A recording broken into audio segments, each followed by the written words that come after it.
অনেকে বলে নবীদের মধ্যে ইউসুফ আলাইহিস সালাম বেশি সুন্দর ছিল, কিন্তু আমার নবীর চেয়ে বেশি সুন্দর। বিশ্বনবী বলতেন আনা মালিহ ওয়া আখি ইউসুফ সাবিহ, আমি হচ্ছি মালিহ, মিলহুন মানে লবণ, লবণ থেকে লাবণ্যময়ী। আমার নবী ছিল লাবণ্যময় সুন্দর, আর ইউসুফ আলাইহিস সালাম ছিলেন সাবিহ, ধবধবে সাদা সুন্দর। দেখতে ভাল লাগে কোনটা? এদিকে লাবণ্যময় সুন্দর, এদিকে সাদা সুন্দর, ভাল লাগে কোনটা?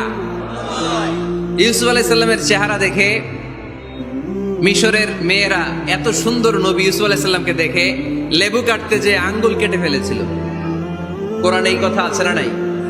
ওয়া কাত্তা'না আইদিয়াহুম, লেবু কাটতেছে, আর ওনারে দেখে লেবু কাটা শেষ, কিন্তু কাটা আর থামায় নাই, ওই এক টানে আঙ্গুল শেষ। এই কথা যখন আমাদের প্রিয় নবীর স্ত্রী আমাদের আম্মা জান আয়েশা রাদিয়াল্লাহু তাআলা আনহা শুনলেন, উনি বললেন, ও মিশরের নারীরা, তোমরা ইউসুফ নবীর চেহারা দেখে লেবু কাটতে যে আঙ্গুল কেটেছো, তোমরা যদি আমার স্বামী আমার নবী প্রিয় নবীর চেহারা দেখতা, তাহলে লেবু কাটতে যে আঙ্গুল নয়, কলিজাটা কেটে খান খান করে দিতাম। আমার নবীর সৌন্দর্যের সাথে কারো কোনো সৌন্দর্যের তুলনা হতে পারে?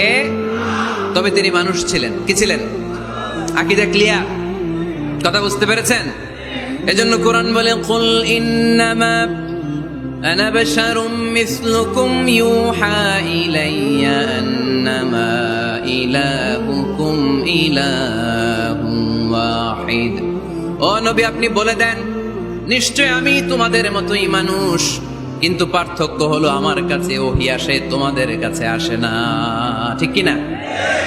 এখানেই পার্থক্য। তিনি অদৃশ্যের খবর জানেন, গায়েবের কথা, অদৃশ্যের কথা যতটুকু জানানোর আল্লাহ তাআলা বিশ্বনবীকে জানিয়ে দিয়েছে। বিশ্বনবী এটা জানেন, আমরা কি জানি? তাহলে আমাদের মতো উনি কি সাধারণ মানুষ? অসাধারণ মানুষ। সবাই বলেন অসাধারণ মানুষ, ইউনিক, আনপ্যারালাল, অসাধারণ, যার কোনো তুলনা হয়? ওনার তুলনা উনি নিজেই। সাইয়্যিদু বুলদি আদম, আদম আলাইহিস সালামের যত সন্তান পৃথিবীতে এসেছে, বিশ্বনবী বলেন এই সবার মধ্যে আমি সেরা। সুবহানাল্লাহ কইতে পারলেন না? বিষ্ণু ঈসা ইসলাম বলেন, গোটা বিশ্বের মানুষকে আল্লাহ দুই ভাগ করলেন। কয় ভাগ? এক ভাগ জান্নাতি, এক ভাগ জাহান্নামী। আমারে জান্নাতীদের মধ্যে ফেললেন, জান্নাতীদেরকে বিভিন্ন দেশে ফেললেন, আমারে মক্কায় ফেললেন। মক্কাবাসীদেরকে অনেক বংশের মধ্যে ফেললেন, আমারে কুরাইশ বংশে ফেললেন। কুরাইশ বংশে অনেক খানদান আছে, আমারে হাশিমি খানদানে ফেললেন। হাশিমি খানদানে অনেক পরিবার আছে, আমারে শ্রেষ্ঠ পরিবারে ফেললেন। আনা খায়রুকুম নাফসা, আনা খায়রুকুম বাইতা, যে কোনো ক্রাইটেরিয়ায় হোক, মানদণ্ডে হোক, গোটা বিশ্বের মধ্যে আমি সেরা। চিল্লায় বলেন ঠিক কিনা? ওয়ালা ফখর। কিন্তু এজন্য আমি অহংকার করি? বিশ্বনবীর মনে কোনো অহংকার ছিল? তিনি মানুষ ছিলেন, অসাধারণ মানুষ। তিনি মানব, কিন্তু মহামানব। সুবহানাল্লাহ পড়ে। নবীরে চিনতেছেন? নবীরে চিনতে পারতেছেন? বুঝতে পারতেছেন? কষ্ট হচ্ছে না তো? জিমায় পড়লেন মনে হয়? কষ্ট হচ্ছে? কষ্ট হইলে বললেন। তাহলে প্রথম পরিচয় কি ছিল? মাশাআল্লাহ। এই যে এটা ক্লাস, তাফসীর মাহফিলের ক্লাস। আমার যে কত ভালো লাগে ছোট্ট ছোট্ট ছেলেরা যখন এসে বলে, হুজুর আমি আপনার ক্লাসের ছাত্র। আমি বললাম, আমি আবার কই পড়াই, তুমি ছাত্র? ওই যে ইউটিউবে ওয়াজ করেন, আমি ওই জায়গার ছাত্র। অনেক বোনেরা আমাদেরকে কাগজে লিখে পাঠায়, হুজুর আমি আপনার তাফসীর ক্লাসের একজন নিয়মিত ছাত্রী। এয়ারপোর্টে ওই দিন এক ফ্যামিলি দৌড়ে আসছে, বলে, হুজুর আমার পুরো ফ্যামিলিটাই আপনার ক্লাসের ছাত্র। আলহামদুলিল্লাহ, আমার জীবন ধন্য, আমার জীবন ধন্য যে আমার কথাগুলোকে লোকজন ক্লাসের মতো মনে করে। এইটাই করা দরকার। বুঝলেন কিনা জিজ্ঞেস করব, উত্তর করবেন। যা বললাম আবার আপনারা শোনাবেন। এক পক্ষের কথা হইলে ঝামেলা আছে না নাই? আমি শুধু বলেই গেলাম, আপনারা শুনলেন, জিমানি আসবে, ঘুম আসবে, শয়তানের গুতা আসবে, ঠিক কিনা? কিন্তু যদি জিজ্ঞেস করি, আওয়াজ করে যদি উত্তর দেন, শয়তানের ওয়াসওয়াসা ঢুকতে পারবে? আর এখানে তো সব ইয়াং, শয়তান আসবে কোত্থেকে? ওদের এক একটা তাকবীর দিলে বঙ্গোপসাগরে যে ইবলিশ যে পড়বে। তাহলে আমার নবীর প্রথম পরিচয় তিনি রাসূলুল্লাহ, ঠিক কিনা? তিনি রাসূল ছিলেন। দ্বিতীয় পরিচয় শেষ নবী। 3 নাম্বার পরিচয় তিনি মানুষ ছিলেন। কি ছিলেন? অসাধারণ মানুষ। 4 নাম্বার পরিচয়, আমার নবী কখনো মন গড়া কিছু বলতেন না। খেয়াল করে শুনবেন, আমার নবী মন গড়া কিছু বলতেন? ওনারা সব শিখাই দিত কে? ওনার শিক্ষক কে? পৃথিবীর কোন মানুষের কাছে উনি পড়ছেন? ওনার লেখাপড়া করা লাগে?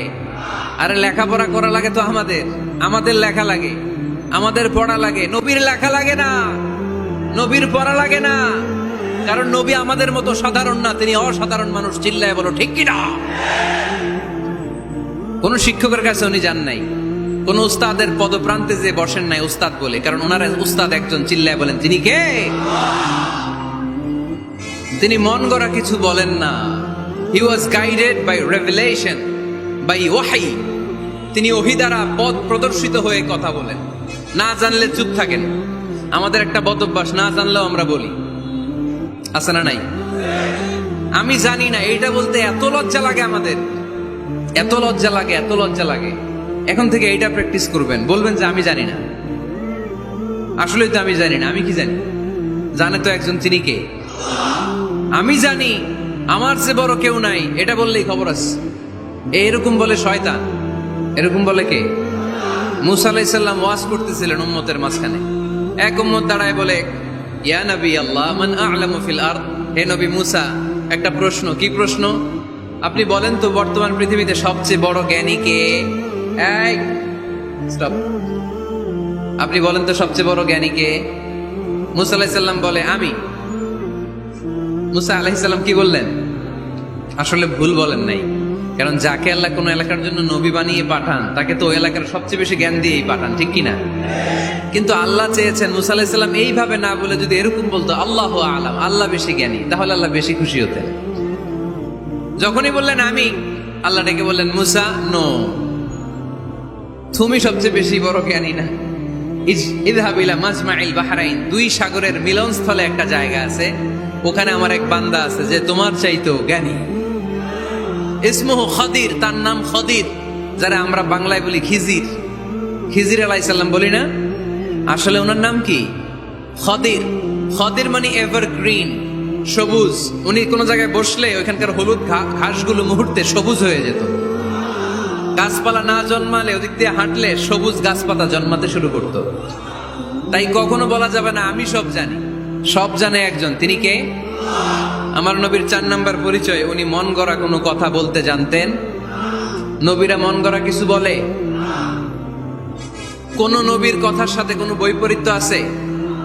আপনারা এরকম কি শুনেছেন, এক নবী বলছে আল্লাহ আছে, আরেক নবী এসে বলছে না, আল্লাহ নাও থাকতে পারে? এমন কি কখনো হয়েছে কোন নবী এসে বলেছে আখেরাত আছে, আরেক নবী এসে বলেছে না, আখেরাত নাও হইতে পারে? কথা কন। তার মানে নবীরা মন গড়া বলে না, ফলে নবীদের কথার বৈপরীত্য নাই। কিন্তু কবিদের কথার বৈপরীত্য আছে না নাই? দার্শনিকদের কথার অমিল আছে না নাই? এক দার্শনিক বলে মানুষ পেট সর্বস্ব জীব, মানুষের বড় সমস্যা পেট সমস্যা, এটা ঠিক হলে সব ঠিক। আরেক দার্শনিক এসে বলে না, মানুষের সেক্স সমস্যা বড় সমস্যা, যৌন সমস্যা, এটা ঠিক করে দিলে সব ঠিক।